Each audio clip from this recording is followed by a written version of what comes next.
going on, everybody? Welcome to a post-Super Bowl edition of the NBA Slate Starter Podcast. I'm Eric, joined with my buddy Ryan, as we break down Monday's 8-game NBA DFS slate.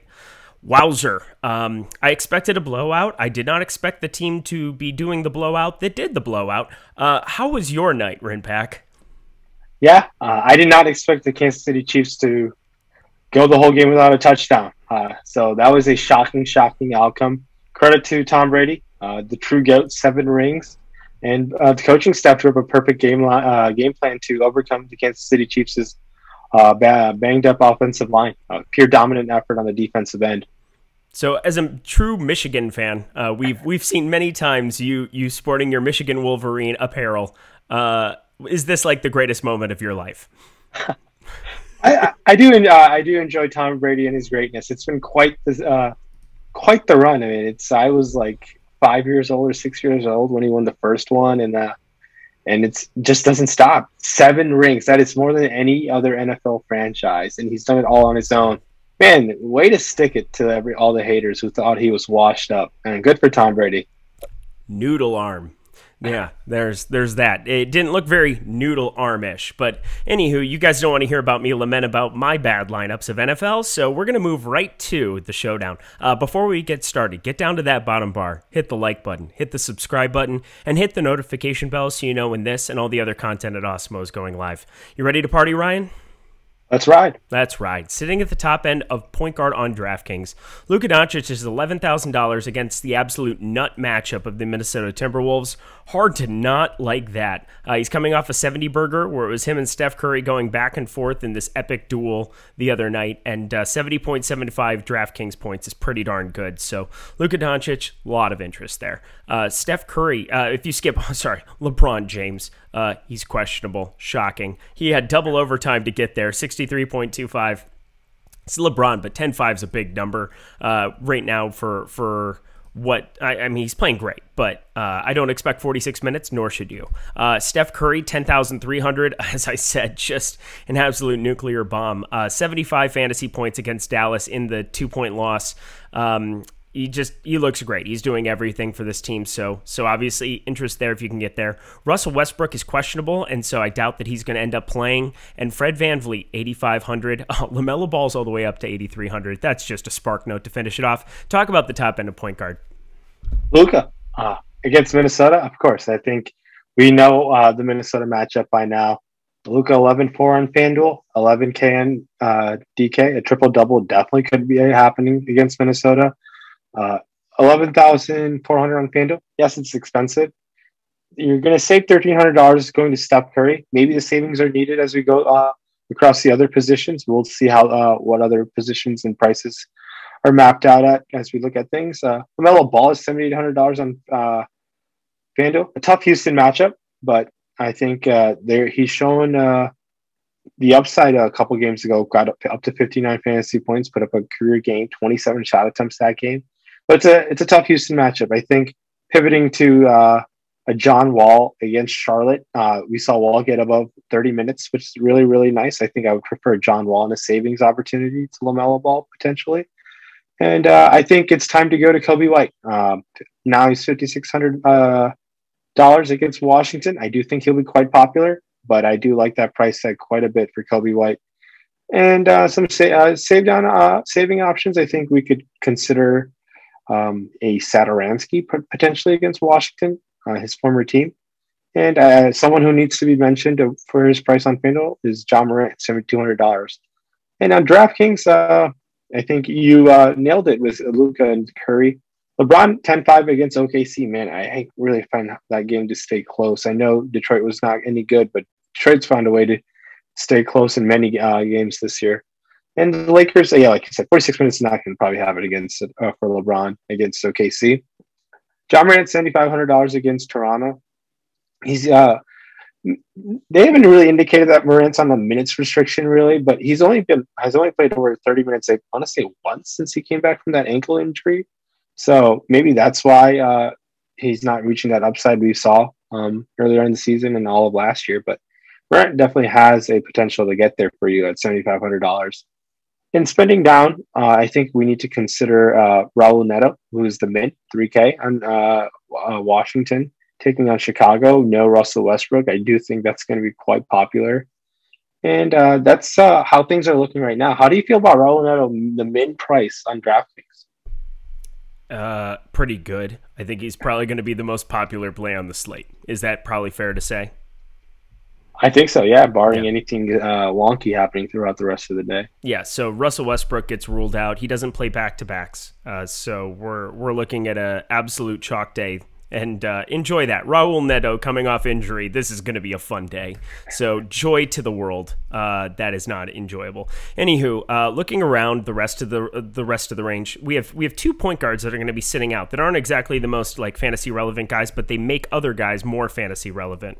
We've got Tio Maledon, who's going to be out already for health protocol reasons at 5K. So with him out, it's going to boost the value of Hamidou Diallo and the value of Shai Gilgeous-Alexander a little bit. It's a tough Los Angeles matchup, but over on DraftKings, Shai Gilgeous-Alexander is point guard eligible at 8K. Definite interest there. And then the other guy that I wanted to make note of was DeAndre Melton, which should secure some of the minutes, I think, a little bit more, maybe give a little bit of an upside. Obviously, Tyus Jones is going to be the direct backup in that situation, but definitely makes me like going up and trying to like identify a little bit of an upside with Ja Morant for once. So both of those feel pretty good. Otherwise, looking around the rest of that range, like you pretty much don't need to have any interest in anybody who's 3K other than Raul Neto at the min. And then Thomas Satoransky's 4K against Washington. Played 27 minutes last game, but it was kind of a blowout. It was kind of a situation where he got a little extended run, but even 21 minutes, 22 minutes, maybe a little bit at 4K, but nothing I'm like super, super interested in or trying to jam in. Anybody else you want to touch base with? Yeah, I think Ish Smith definitely needs to be considered also with the Russell Westbrook potentially not going to play on the back-to-back coming in doubtful right now, but Ish Smith is someone who should get a good amount of minutes run and can pay off that price tag. Yeah, so 4,800. He just got done burning everybody the other night, but did play 25 and 27 minutes, so I will probably have some interest there too. I guess it will be kind of both of them. Maybe that ownership won't be as crazy as what I was thinking for Neto at the get-go, but definitely agree with you there too. You ready to keep going? Let's hop on over to the shooting guards. Yeah, sitting at the top end of shooting guard over on FanDuel. We got 10,800 Bradley Beal. Obviously, he's going to be a guy you want to try to make work into your lineups as much as you possibly can. His numbers and his rates with Russell Westbrook off the floor aren't as crazy as you would. They're pretty crazy. It's Bradley Beal with extended minutes, extended usage. So sign up for that. He's only 9K on DraftKings. I just wanted to let that be known too. Fred VanVleet is 9,200 against Memphis. No thank you, but I understand their effort in trying to price guys up. Just kind of a strange situation to do such a thing because of one game, but here we are. Zach LaVine, 8,800. I expect to be super popular. Played great. 33 minutes, 51.4 FanDuel points up against Orlando on the second end of that Orlando back-to-back. And now he's going to get the nut matchup with Washington. So that's going to be enjoyable as well. And last two guys I'll bring up. Shai Gilgeous-Alexander, 8,400, the aforementioned. He's in a great spot. Just a little bit expensive tag over on FanDuel against this Lakers team. And DeMar DeRozan, 8,100 up against Golden State. Finally starting to turn on the Jets a little bit. Back-to-back 30-point outings, 46 and 49.1 FanDuel points over his last two. Talk to me about shooting guard. Yeah, shooting guard. You got Beal and Levine on FanDuel, 10-8, 8-8. Seems like a kind of you can game stack your lineup. They look like both exceptional in matchups for both of them. Last time these two teams played, guess what the total points were in the game? Just guess. 280. Hi, you're close, but 263. Hey, there we go. Yeah, I'll take the other. a ton of points were scored in that game. And a whole lot of offense and no defense. So both are great on both sides. 9K Bradley Beal, fantastic. Zach LaVine, 8,900.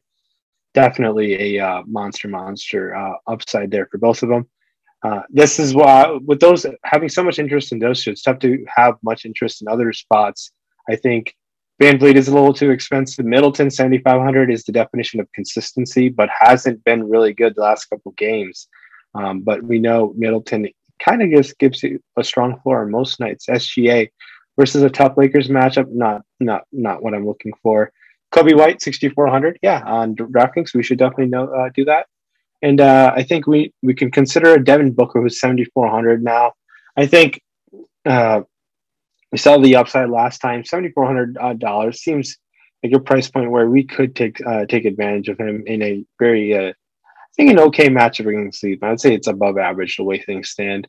Over there on FanDuel, some mid-tier and spend down options. I think DiVincenzo, $4,300.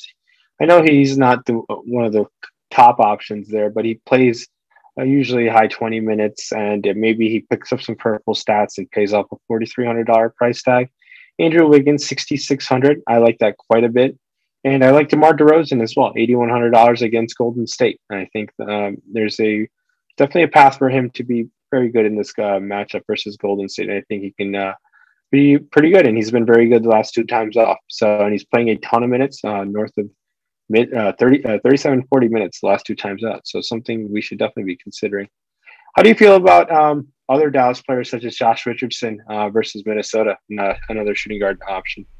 I mean, I liked him a lot more when those prices were kind of in check. I mean, Hardaway 5,500 is feels like a spend as long as him and Porzingis are on the floor together, and then Richardson, it's just getting really, really congested. And we saw Brunson kind of get off to a hot start the last 2 times they played Golden State, and he's fitting in some minutes at the 2 alongside Luka in some places, and it's just making it difficult for me to really want to make them my target spend ups when they are sharing court time, and it's being just, there's a lot of cooks in the kitchen there outside of Luka, outside of Porzingis, who are obviously your 2 main stags in that offense. So tough for me to really go that direction. I guess for me, the one interesting thing too, Terry Rozier on DraftKings, 6,300 at that position, and then over on FanDuel, just depending on how that news breaks out, you've got Devontae Graham at 5,500, which is kind of a little bit of a reduced tag on him. Should he be good to go? Obviously, Ball is balling out. And then you have Terry Rozier, who played great today as well, put up a close to 40 fantasy point outing. So I like both of them if Graham were to sit, but if Graham goes, 5,500 over on FanDuel is probably the most advantageous tag of the 3. So wanted to let that be known. As I'm working my way down there, obviously wouldn't have any interest in Malik Monk. Josh Richardson, 4,700. I wouldn't mind that so much over on FanDuel just because he is playing those low 30s minutes. But I would prefer going to Dante DiVincenzo and just saving the money and trying to make that work. Depending on this Melton news and everything else, Desmond Bane was playing about 26, 25 minutes here, and now it's been reverted. He played 19 the last time against New Orleans. If you were to see those minutes go up a little bit in the absence of Melton, that might be a spot to also take some shots on at 4,300 over on FanDuel. But really nothing below it outside of maybe a KCP shot. But you know exactly what you're getting into when you play KCP. You're hoping for some random 3-point steal upside out of him, and I don't think you really need to do that on this large of a slate. But anybody else you want to talk about? Nope. I think we're good to go. No. Very, very succinct. Yeah, I like your style. I take that back. I do think D'Angelo Russell needs a mention. I think the only problem with him is he is not playing high 30 minutes. He's playing below 30 minutes. Obviously, they're being cautious with his injury. But I've been riding Russell with no cap, just hoping for that upside game to come. Mm-hmm. It can definitely happen, so keep in mind with D'Angelo Russell. I agree with you. 6,700 Beasley is shooting guard only on DraftKings, which is really bothersome to me. I liked being able to have some shots with them at small forward in some of these good matchups. Dallas is still a pretty darn good one, but 6,700 just shooting guard, I'm probably going to have to pass there. Ready to get rolling to small forward. Yep, let's do it. Perfect. Sitting top end of DraftKings, LeBron James, 10,500. And then you have this steep drop over on DraftKings down to 7,900 with Gordon Hayward, who played well again today. That game just got out of hand. It was like a 30-point game through 3 quarters against Washington, and they kind of coasted in. Gordon Hayward, 39.75 in just 30 minutes. That would be a good spot to get to if you get 36, 37 minutes out of him against Houston. However, Houston, you said since the trade, I believe this was from you, was playing at one of the slowest paces and playing very well defensively since the Oladipo trade, if I do recall. well. So I want to give you a shout out because I think you put that into my brain recently. Going down to DeMar DeRozan, 7,700 is a great price tag to see over on DraftKings. Again, coming off of back-to-back 30 spots, back-to-back games where he's starting to get involved assisting the ball again, 7 and 6 assists, 8 and 8 rebounds, 50.5, 48 points on DraftKings. That's a beautiful number. And then Chris Middleton, 7,500. You're starting to see that tag come down back from that. It was up to like 8,500 4 games ago. Now it's all the way back down to 7,500. His production has definitely started fading off, and now he gets a Denver matchup that feels kind of lukewarm for me still at 7,500, but we know what upside he's had earlier in this season. Who do you kind of prefer up top at small forward? Yeah, I think LeBron has to be someone that we need to be mindful of. I know 10-5, we talked about it in the point guard spot. He's obviously has an upside in him, but I'm a little skeptical on how many minutes he's actually going to get versus Oklahoma City. I like DeRozan quite a bit, $7,700 on DK, small forward, power forward eligible. Seems like a solid price point to go to. Gordon Hayward, I think seems very consistent. Him and Middleton both have been very consistent. I think Gordon Hayward against Houston, maybe I think I prefer DeRozan there. It's close. It's very, very close. But it's going to be an interesting decision point to make. I think many others will be along that same position point as well. Over there on FanDuel, Siakam is priced up to $9,300. It'll be one way to definitely get unique over there by playing him versus Memphis.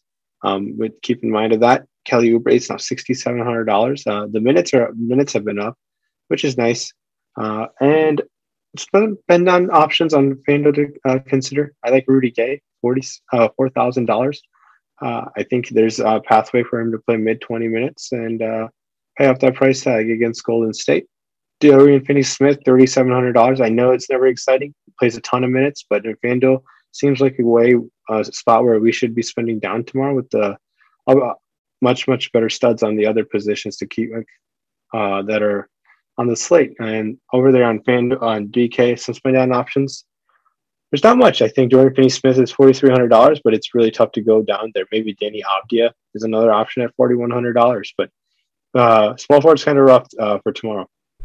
Yeah, so I had somebody DM me the other day basically asking me, why is small forward a spend down position? And I just figured instead of giving you another pick, I would just kind of explain a little bit the thought process of this.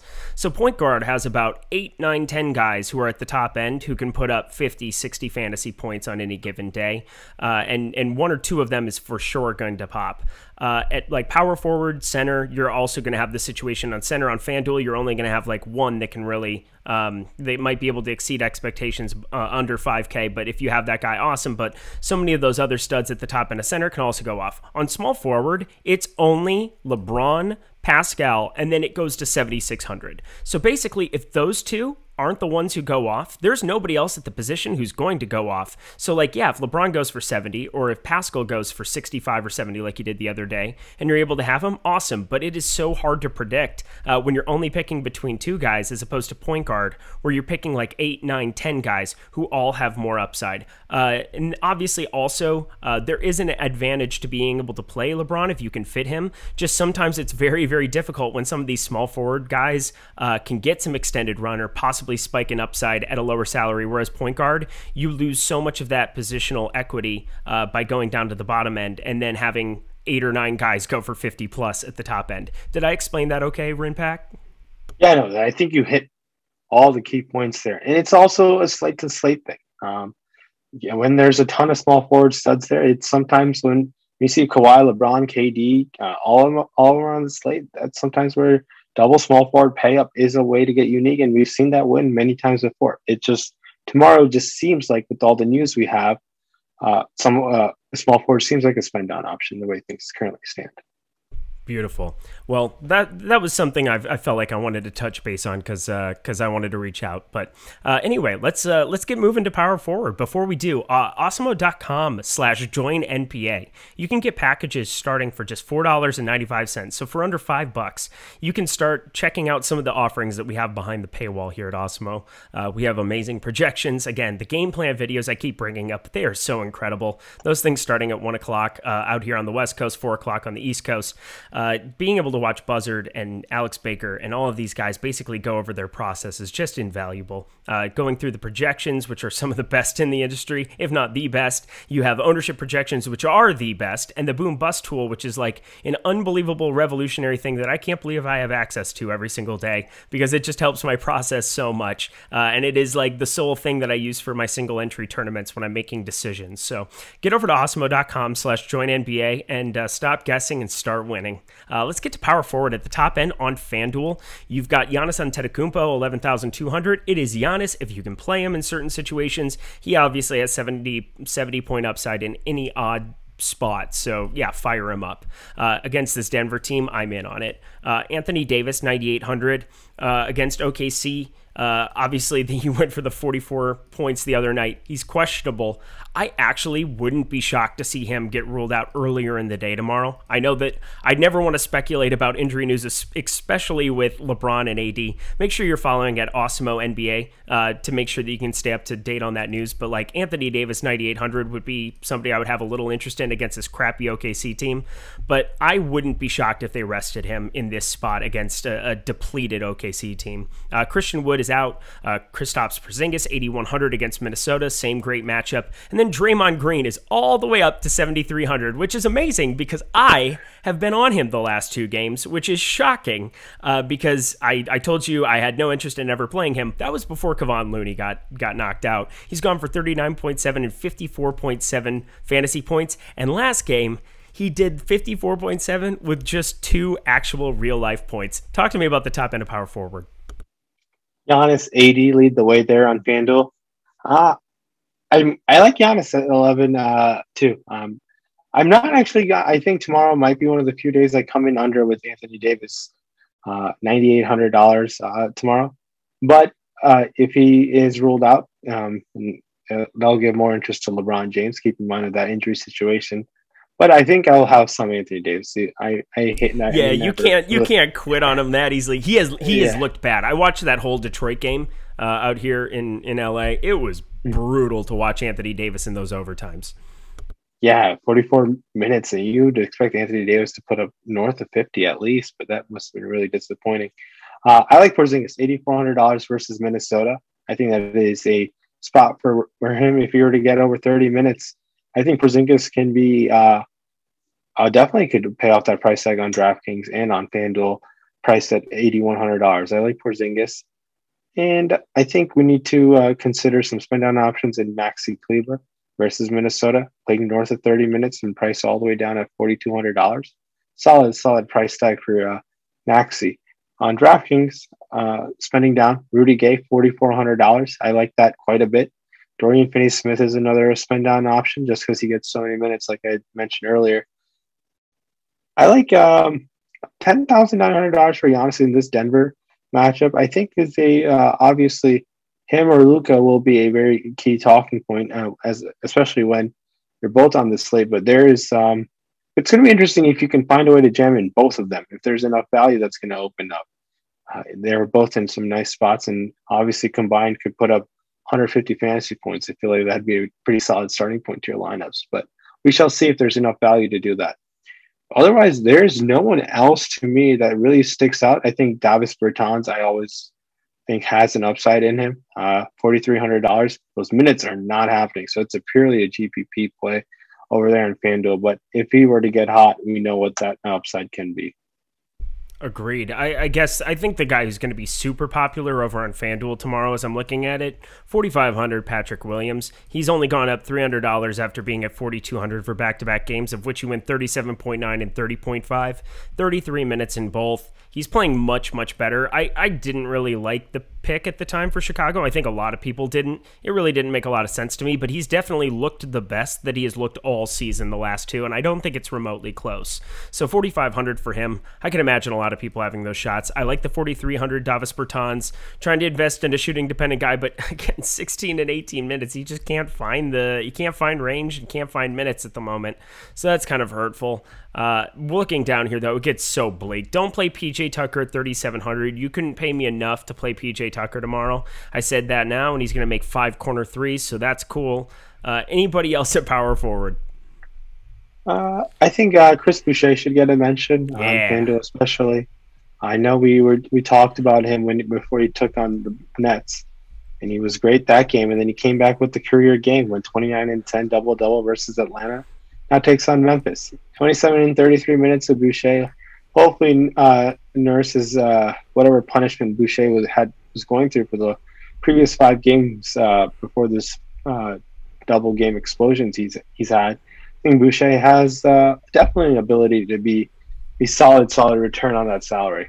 I wonder if there's a stranger person in the course of a season that I'm still rostering who's gone from like 4,200 to 9K to 45 or 4,700 he was recently, and now 5,900 over on FanDuel. I mean, that is the absolute Chris Boucher experience. And I'm there for it again. So ready to get on over to center and finish this thing up. Let's do it. Top end on FanDuel. Nikola Jokic is 11,600 over on DraftKings. I'll just kind of go back and forth and compare a couple of these. 11,100 for him on DraftKings. Sorry, 11,600 over on FanDuel. Karl Anthony Towns is a game time decision. It says that he's doubtful, so don't expect anything there. Still probably Naz Reid there. But then there's a big drop off on FanDuel. It goes all the way down to 7,600 DeAndre Ayton. We just saw his number up around 8,300. He played 38 minutes against Boston, only 33.7 points, but now gets this Cleveland front court. Andre Drummond is not anything that I'm worried about defensively. But then right below him, Andre Drummond, 7,200, who I expect to be very, very popular, especially when he's the same price as Thaddeus Young. Can you believe such things? Do talk about center. Oh my God, Giannis, Nikola Jokic, wow, both are spend up options. I think I prefer the couple $100 savings on Giannis to Jokic over there in the center spot on DK. AD has center eligibility. Maybe AD comes in at 1 or 2% ownership and puts up a monster spot versus OKC. It's been tough this year. Like you said, he's not been exceptional like he was all last year. So things have definitely come down. Maybe they're having a little championship hangover over there. Andre Drummond is $8,200 on DK. So last time Andre Drummond played Phoenix, it was his last game in Detroit. And I ended up having 100% of him. And I ended up taking down one of the bigger DraftKings tournaments that night. And Humble I remember, I remember in that matchup, he just has dominated DeAndre Ayton throughout his career. So I like Andre Drummond yet again tomorrow. I'm not sure if I'm going to have 100% of him again, but I think he's definitely a great option there. $7,200 on FanDuel. Yeah, I think him and Boogie Cousins are going to lead the way, and I don't really want to touch anyone else. Maybe Boogie Cousins is 6K on FanDuel. What are they doing? Yeah, I think that's someone we need to consider. And I think Cousins is definitely in play at $7,100. It's a little concerning. Not concerning. You'll take 30 minutes of Cousins at those prices for sure.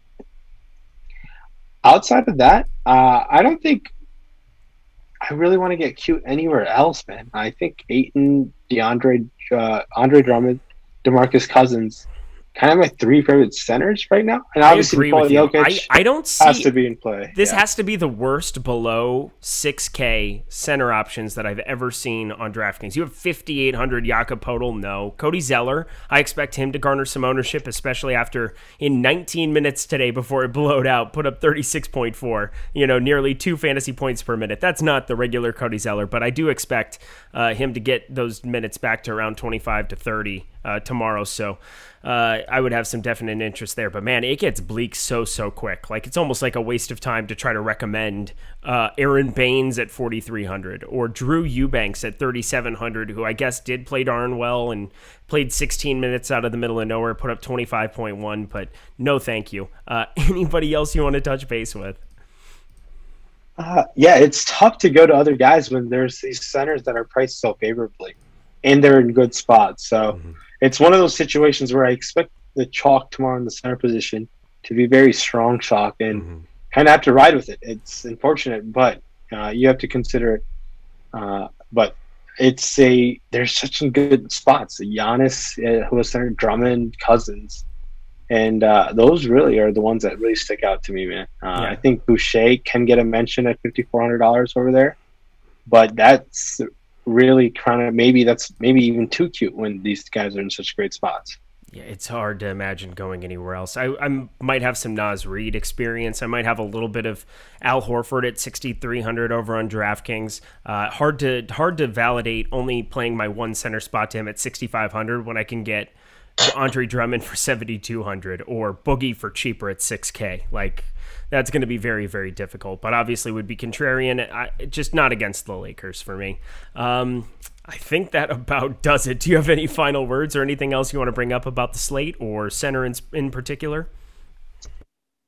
It seems on the surface, I mean, it seems like a fun slate, man. I think it's a lot of key decision points among studs. Giannis versus Luka will be definitely a talking point of who you want to spend up for. And is it going to be necessary to get really two different at center tomorrow? Obviously, there is some merit in terms of ownership leverage, but man, they're in such good spots. Those centers we really like.